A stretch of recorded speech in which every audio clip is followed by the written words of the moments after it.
Hi fam, welcome to our channel Monty with Catty. இதுதான் fame எங்கள் area.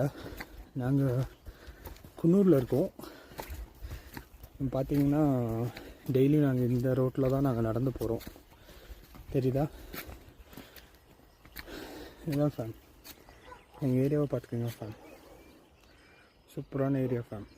இன்னும் கொஞ்சம் மேலே ஏறி போய் காட்டுறேன் பாருங்கள். இந்த வழியில் தான் ஃபேம் வயசானவங்களாக இருந்தாலும் சரி, இல்லை ஒருத்தவங்களுக்கு உடம்பு முடியல அப்படின்னாலும் சரி, இந்த வழியில் தான் நாங்கள் நடந்து போவோம் ஃபேம். ரோடு ரொம்ப மேடாக இருக்கும். அதுவும் இல்லாமல் குழியும் மேடுமா